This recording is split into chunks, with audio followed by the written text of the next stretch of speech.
the channel for learning about trading and investing.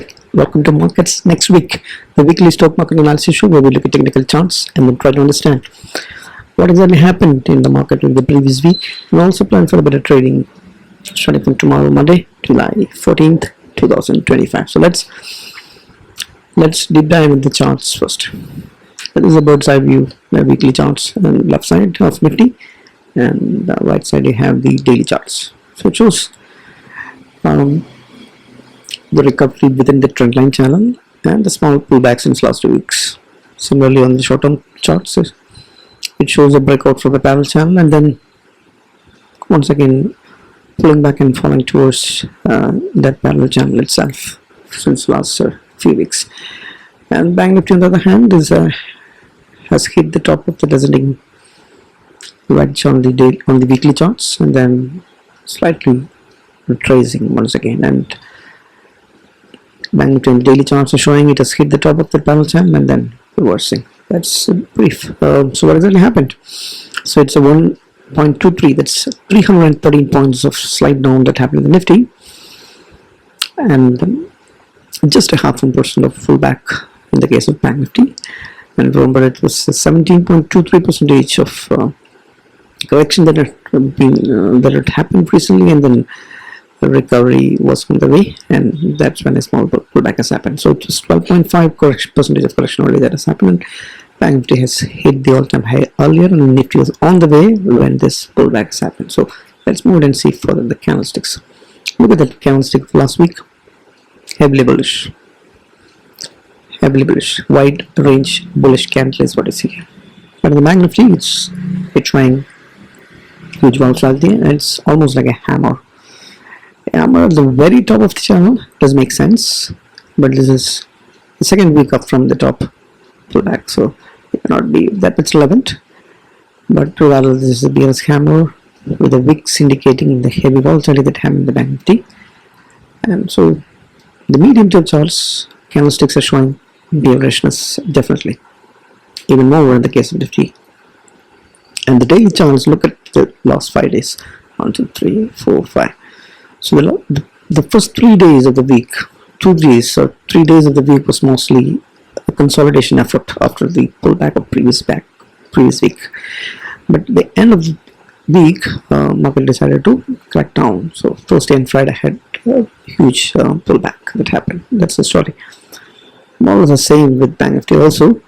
Banknifty was not consolidating the first 2 days. It was in fact trying to move up till the third day, till the second day. And then it also followed what the Nifty had done, pullback.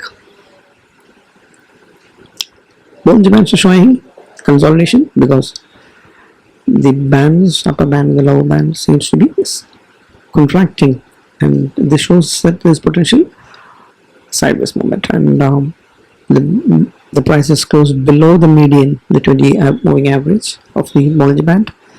So it's bearish bias from the Nifty, but the Banknifty it is closed above, so it's bullish bias, but still it's consolidating. So sideways movement is what the Bollinger Bands are giving us clues about. So that's what is indicated here. Bearish candles all across. Short term might be whatever. Basically, the index was trying to consolidate, and then it did not. It anticipated something and then cracked down Thursday and Friday, and ended up to be bearish candles. And it has breached one of the major supports of. There was a change in priority that is expected last week that didn't happen. It breached that support zone. Now it will look for the next support zone. And 20 moving average, and the Nifty also has gone. So you can expect some more pullback is what I would say. That's the story in brief. Now let's look at the momentum. Momentum we analyze using the RSI indicator, and the trend we analyze using the ADX indicator. So momentum remains to be bullish in both indices in the medium term. Keep that in mind. But it's only the short-term bullishness has died down. So short-term bullishness has slipped to the sideways, clearly seen on Nifty and the Banknifty on the daily charts.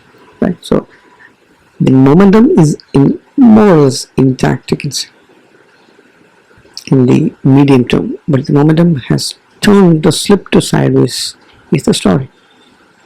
So trend, on the other hand, is only short-term impacted with some bearishness, but again here also the trend remains bullish with with rising strength as of now. So next week is going to be crucial whether we'll have to see if the short term expands with the medium term to turn gears further. So right side, what you're seeing is India wakes, the fear and greed indicator, which just cracked down for the 4% and then finally just reached the rock bottom close by. We had the 10 point something, which is the lowest volatility. So right now we are quite far from there, but this close means we had gone below 12 weeks, means the fear has subsided and fallen down drastically, and we are in a low volatility range, which is good for the bulls. It may not be good for the options traders because the premiums would not have any value, and there will be hardly any decays that would happen, especially in the shorter term or weekly. Let's move it and try to understand what does the open analysis shows. II. Let's pay attention on the futures II on Friday definitely. The options II of July 17th weekly expiry showing huge resistances as you can see down here. Banknifty is monthly expiry, so it remains the 56,000, 57,000 since the beginning of this July. So the PCR has gone bearish. So overall, II of the options, and II of the futures both are showing bearishness because it's 0.6 and 8, right? So we can find a support resistance levels based on the open interest betting that is done by the sellers. Now for the Nifty, it shows 24,000 and 25,500, very thin range for the market is equal to a little bit more. Second highest put and call rating is seen at 25,200 and 25,300, again very narrow range. So it's going to be an action between 25,000 and 25,500, and if this 25,000 breaches, we may have trouble. Back to the monthly expiry, 56,000 is where the highest resistance is seen, and 57 is where the highest 57 is where the highest resistance is seen, and 56 is where the highest support is seen. Oh, there's some confusion there. Yeah, so both the support and resistance, highest and the second highest support and resistances are at same place. It's at 56,000 and 57,000, right? But it's a monthly expiry, a lot of days before the month, and things could change.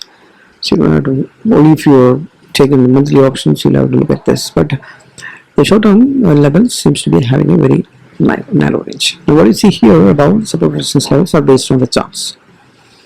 Charts show that there was a breach of the support zone and the change polarity didn't work out. It breached them and fallen and closed much below the 20 exponential moving average. Means it could find some support at the next support zone from where it broke out, right? That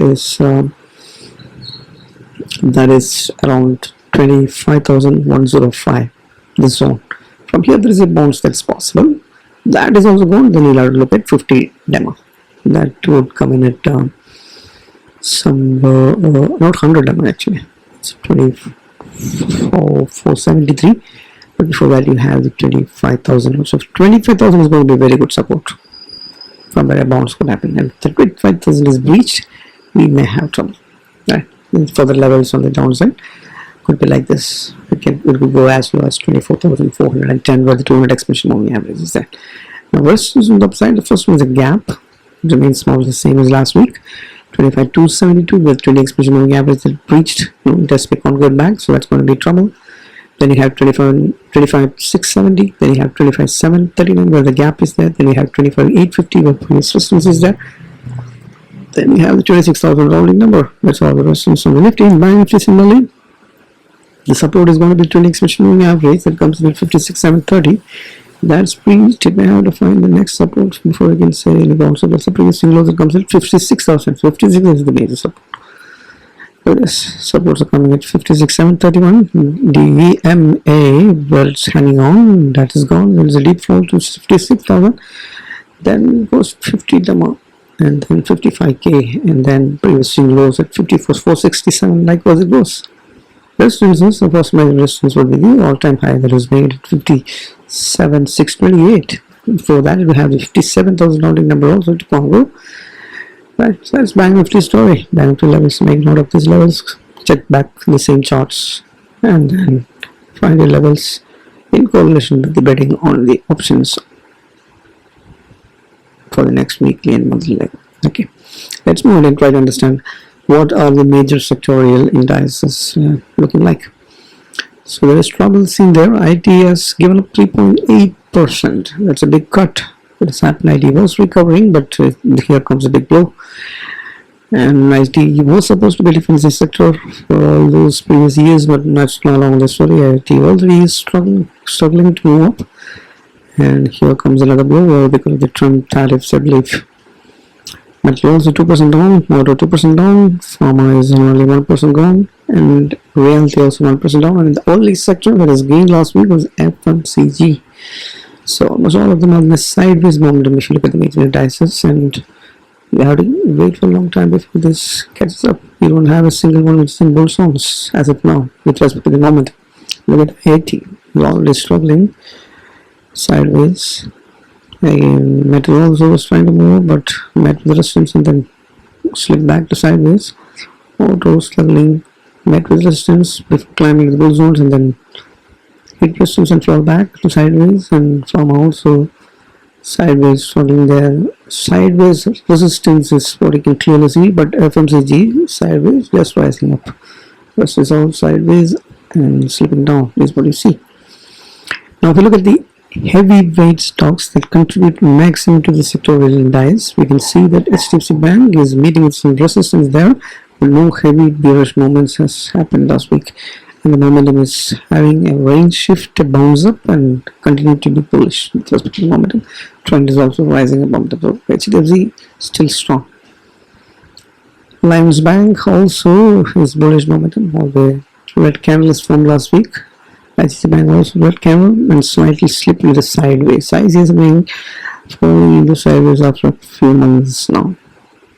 After a few months of November, it is very close to all-time high. So some hit back has happened to ICICI Bank. Otherwise, Reliance and HDFC Bank seems to be doing good. And what hit was the IT stocks and the heavy indices, the Infosys and the TCS. TCS in fact has fallen to the bear zones with respect to the momentum, while Infosys is a red candle with the momentum slipping down. Kodak Bank is a contrast stock. Right now it's at the top. It used to move in this range for a long time. So yeah, otherwise it looks fine. LTC is also sideways. So what holds the market is the Airtel and the HDFC Bank. If any of those slips back to sideways, then we may have trouble. But stocks and heavyweights looking good. Others meeting with resistance, especially the IT having trouble. Now if you look at the global market, the mid cap and the small cap also got hit by last week's movement, but momentum is intact in the bull zones. Slightly slipping in the sideways, you can say. Slightly slipping, but yeah, looks more or less in the medium term at least. All the red candles are in the short term, so they look okay. Yes, let's move ahead and try to understand what the institutional participation did last week. FIS net sellers once again, third or fourth weeks again, after a few weeks of buying that happened last month. It's 4,000 crores of selling in the cash market, and while domestic institutions keep buying 8,288 crores of buying has happened. Net derivatives, net longs on the derivatives by the FIs and AS are more down actually, as you can see. So FIs are not buying, not coming into buying, would not take the market anywhere. That's the reality. Let's try to see what happened in the global markets, especially the US market and also the gold, crude oil and currencies. The currency has just seen some kind of bounce after it pulled back. So 1% up, 97.87 that has happened. 0.38% up on the US dinar. Hope it needs to be weak about 85 still, although some gains had come in the last week. Crude oil is outreach below the 70 levels, but actually moved 3% up last week after the call off of the war and all that. Gold seems to be not in a move to pull back as it was expected, but consolidating basically, but very, very close to the bullish all-time highs, and momentum remains bullish with positive reverse dividends indicates any time it can have a next breakout. On the medium term we're talking about. Right?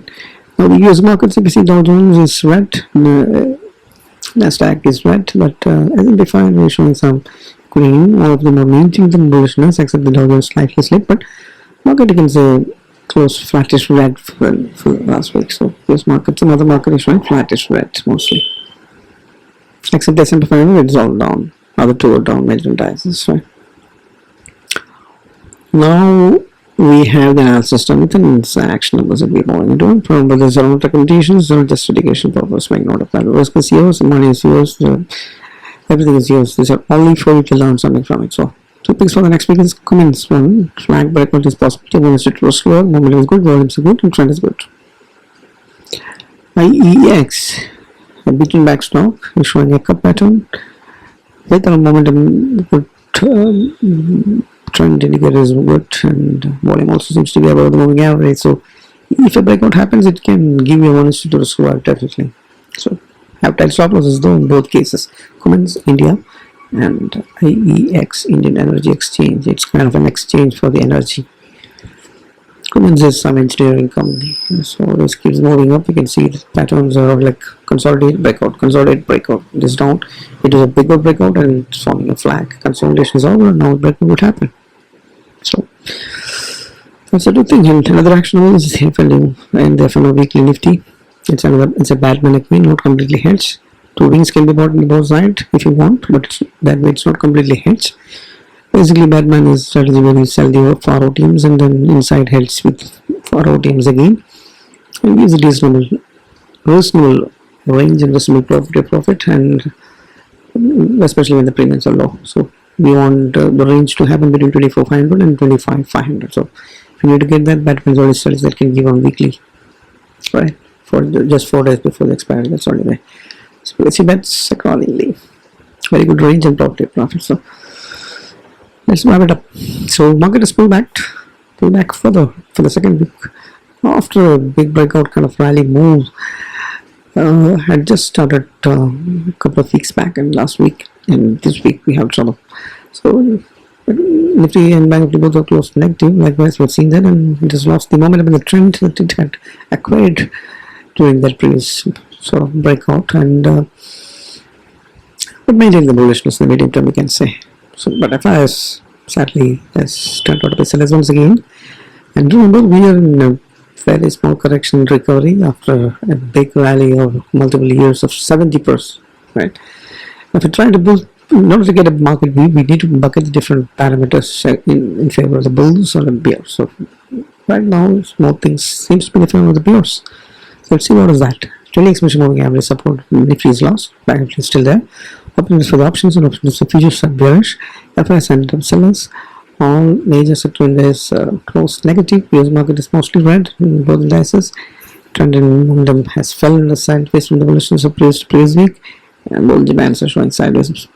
Heavyweights are falling sideways. Broader market indices are slipped to sideways slightly in the short term. Major sector indices also has lost some momentum. So overall, these are the factors that shows there's more bearishness to follow. What's in favor of the bulls is the fact that the VIX is falling and VIX remains below. There's no fear in the market, not much at least. And the Banknifty continued to show very good momentum in the trend. Despite all this, much better than Nifty, and that's it. And overall, the medium term trend and momentum looks fine, but short term there is a pullback. We have to see whether that medium term also gets affected or not for the next week. That's the thing. So keep that in mind. Keep in mind that the US tariffs, Trump tariffs news keeps falling. Market can be very volatile. So type stop losses and make purchases when you take long positions if at all. So high volatility can be expensive. My market peer according to the chart shows it's my bearish for the next week. And keep that in mind that the option technical analysis can go for a toss if there is a black swan events that can come always, right? So these are only probability study, right? And accordingly, next week 24,000 and 25,500 is the levels that I look for in Nifty. 56,000 and 57,500 is what I look for in the Banknifty. So if there is a close above that happens about 26,000 and 51,000, then we can say another leg of rally maybe continue. Till then, market maybe turning volatile, correcting itself, and then trying to move up slowly. No, that's what we could expect. But the next leg of the rally begins above those levels that I mentioned. So, always once again, I say hedge your positions and hedge your portfolios. Risk is the only thing that trading is all about. Manage your risk, and you're not trading and make money. If you don't manage risk, no matter what skills you have, technical stuff, noise, keep that in mind. That's all I have. If you like the content, you can subscribe. You can hit the like button, you can comment and share to friends and all that. I'm active on X on a regular basis daily with technical charts analysis and all that. So subscribe to that as well if you may like. Thanks for watching. Happy trading, happy learning, happy investing. Bye bye.